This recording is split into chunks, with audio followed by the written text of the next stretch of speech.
শবে বরাতের রাতে একত্রিত হয়ে রাতভর ইবাদত করা ও পরদিন রোজা রাখা কতটুকু শরীয়ত সম্মত? ভাইরা আমার, শবে বরাত উপলক্ষে রাতভর একত্রিত হয়ে মসজিদে ইবাদত বন্দেগী করা কোনো হাদিস দ্বারা প্রমাণিত নয়। এবং দিনের বেলা যে রোজা, এই রোজা শবে বরাত উপলক্ষে না, এটা হলো শাবান উপলক্ষে রোজা। এই রোজা হলো আইয়ামে বীজ উপলক্ষে রোজা। নবী করিম সাল্লাল্লাহু আলাইহি ওয়াসাল্লাম শাবান মাসে এমনি বেশি বেশি নফল রোজা রাখতেন, সেই হিসাবে আপনিও রাখবেন। আবার আইয়াম বীজ 13, 14, 15 রোজা রাখতেন, সেই হিসাবে রাখবেন। আপনি আল্লাহর ক্ষমা, এই রাতে আল্লাহ তাআলা বান্দাকে সাধারণ ক্ষমা ঘোষণা করেন, হিংসুক ছাড়া, মুশরিক ছাড়া। এই রাতের এই ফজিলত পাওয়ার জন্য আপনি চেষ্টা করলে সেটা ভালো, আল্লাহর কাছে ক্ষমা লাভের চেষ্টা করবেন, কিন্তু বেদাতি কোনো পন্থায় না। অনেকে বলে যে এত রাকাত নামাজ, অমুকটা অত সূরা এত রাকাতে পড়তে হবে, এগুলা মন গড়া কথাবার্তা, এগুলার কোনো ভিত্তি কোরআন হাদিসে নাই। আবার অনেকে মনে করে হালুয়া রুটি খাইতে হবে, আতশবাজি করতে হবে, আলোকসজ্জা করতে হবে। শবে বরাতকে কেন্দ্র করে যা হয় তার বেশিরভাগই বেদাত এবং ভুয়া, মন গড়া ভিত্তি, এগুলার কোনো অস্তিত্ব কোরআন হাদিসে পাওয়া যায়। আল্লাহ আমাদের সবাইকে সুন্নাহ মেনে চলার তৌফিক দান করুন। আমরা সুন্নাহ মেনে চলবো। শাবান মাসের সবচেয়ে বড় আমল হলো নফল রোজা রাখা, বেশি বেশি রাখবো তো ইনশাআল্লাহ। লাইলাতুন নিসফি মিন শাবান প্রচলিত শবে বরাত উপলক্ষে আমাদের করণীয় কি? বিশেষ করে এই রাতে মসজিদে ওয়াজ মাহফিল, দোয়া দরুদ, ইবাদত বন্দেগী এবং নানা ধরনের খানাদানার আয়োজন করা হয়। কোরআন সুন্নাহর আলোকে এগুলো ঠিক কিনা জানালে উপকৃত হব।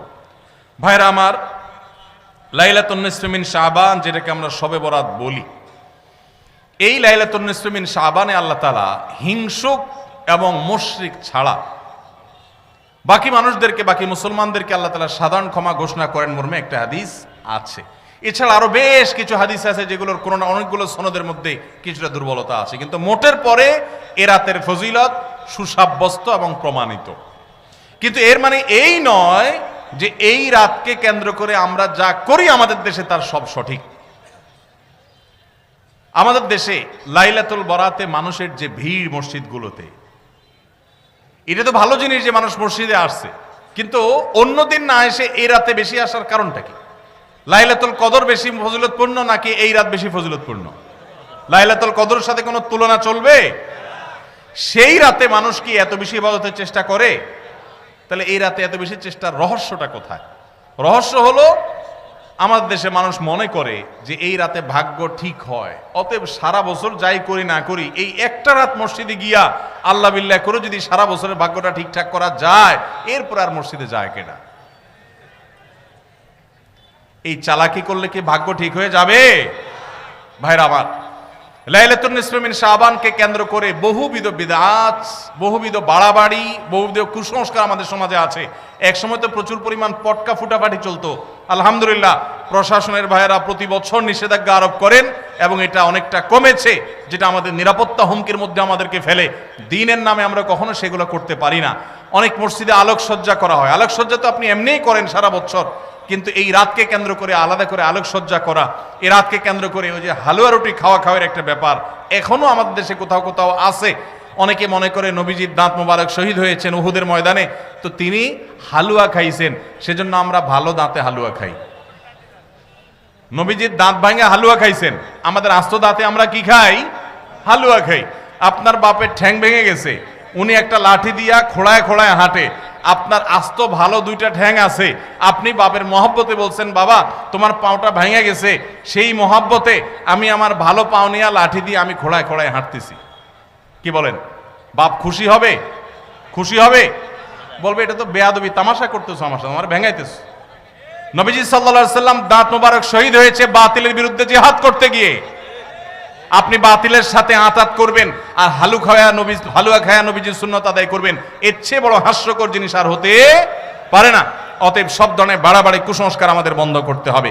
এমনকি এই রাত উপলক্ষে মসজিদে দোয়া দুরুদের জন্য সমবেত হওয়া, এ রাতে মানুষকে ডাকাডাকি করে একেবারে এ রাতের ফজিলতের জন্য মসজিদে সবাই একত্র হওয়াকে যারা জরুরি মনে করেন তারাও ভুলের মধ্যে আছেন।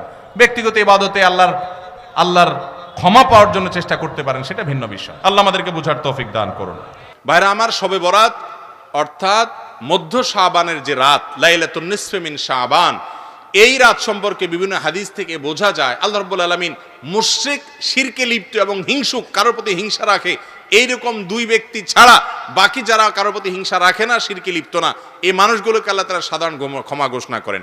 এবং এই রাতের ফজিলত সম্পর্কে অনেকগুলো হাদিস আছে, সেই হাদিসগুলোর বেশিরভাগের সনদের ব্যাপারে মুহাদ্দিসদের রেকমেন্ড হলো, মূল্যায়ন হলো যে সেগুলো দুর্বল, কিন্তু সবগুলো হাদিসকে একত্র করলে এ রাতের ফজিলত একেবারে অস্বীকার করার সুযোগ থাকে না।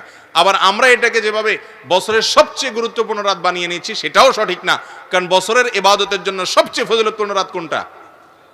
শবে কদর না শবে বরাত? শবে কদর। তো সেটার চাইতে আপনি এটাকে যদি গুরুত্বপূর্ণ বানিয়ে ফেলেন সেটা অবশ্যই পরিত্যাজ্য।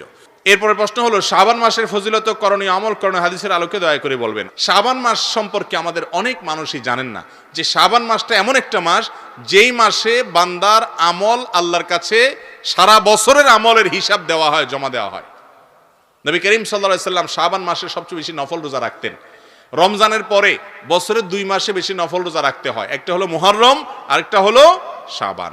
নবী করিম সাল্লাল্লাহু আলাইহি সাল্লাম সম্পর্কে আমাদের আয়েশা রাদিয়াল্লাহু তাআলা আনহা, উসামা ইবনে যায়েদ রাদিয়াল্লাহু তাআলা আনহু আর বিভিন্ন হাদিস সাহাবীরা বর্ণনা করেছেন যে তিনি শাবানে যত রোজা রাখতেন রমজানের পরে অন্য কোনো মাসে এত রোজা রাখতেন না। আমাদের আয়েশা রাদিয়াল্লাহু তাআলা এও বলেছেন কানা ইয়াসুমু শাবানা ইল্লা কালিলা, নবী করিম সাল্লাল্লাহু আলাইহি সাল্লাম গোটা শাবান জুড়ে রোজা রাখতেন, কয়েকটা দিন বাদে। শেষের দিকে রোজা রাখতেন না, শাবানের শুরুর দিকে বেশি বেশি রোজা রাখতেন। শাবান মাস সম্পর্কে একজন সাহাবী জিজ্ঞাসা করেছেন, ইয়া রাসূলুল্লাহ, আমি আপনাকে শাবানে বেশি রোজা রাখতে দেখি, এর কারণটা কি? তিনি দুটি কারণ বলেছেন। এক নম্বর কারণ হলো তিনি বলেছেন এই মাসে বান্দার আমল আল্লাহর সামনে পেশ করা হয়, ফেরেশতারা হিসাব জমা দেয়, সারা বছরের রিপোর্ট জমা দেয়। তো আমি চাই আমার রিপোর্ট যখন জমা দেওয়া হবে ওই টাইমটাতে আমি একটু আমলে থাকি, রোজার মধ্যে থাকি, যাতে করে আমার আমল নামা জমা দেওয়ার সময় আমাকে আল্লাহ ইবাদত অবস্থায় দেখেন।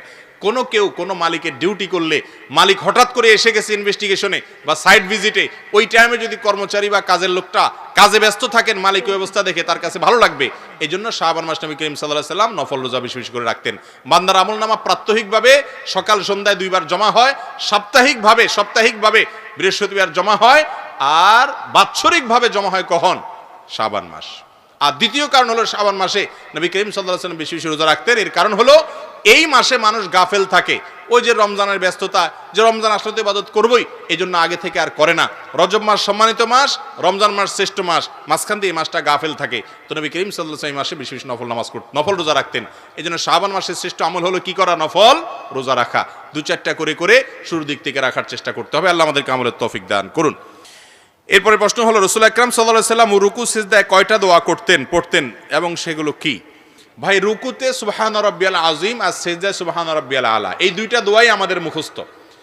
মজার বিষয় হলো আমাদের নবী করিম সাল্লাল্লাহু আলাইহি ওয়াসাল্লাম রুকুতে শুধু এই 2টা দোয়াই পড়তেন না, আরো একাধিক দোয়া তিনি পড়তেন। কি পড়তেন আমরা অনেকে জানি না, একটু শুনে রাখি, চেষ্টা হলে মুখস্থ করি, মাঝে মধ্যে চেঞ্জ করি। অনেকে নামাজের মধ্যে মনোযোগ না থাকার অভিযোগ করেন।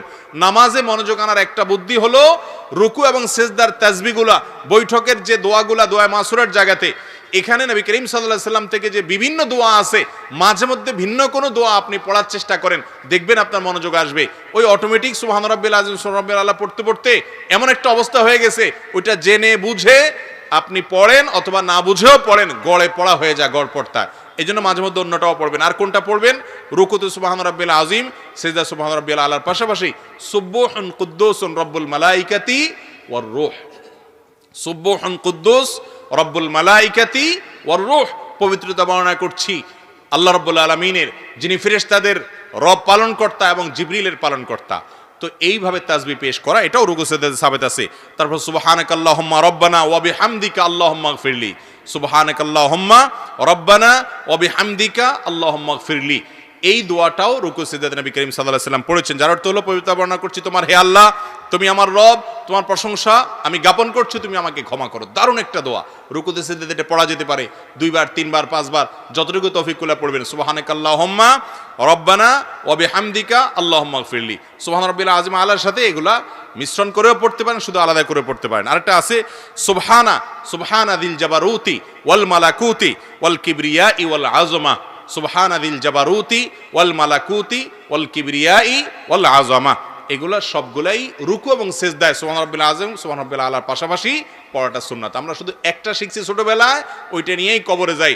নবী করিম সাল্লাল্লাহু আলাইহি ওয়াসাল্লাম আরো কয়েকটা যা পড়তেন সেগুলো আমাদের জীবনে শেখা, শোনা, পড়ার তৌফিক হয় না। চেষ্টা করবো তো ইনশাআল্লাহ। আল্লাহ আমাদেরকে আমলের তৌফিক দান করুন।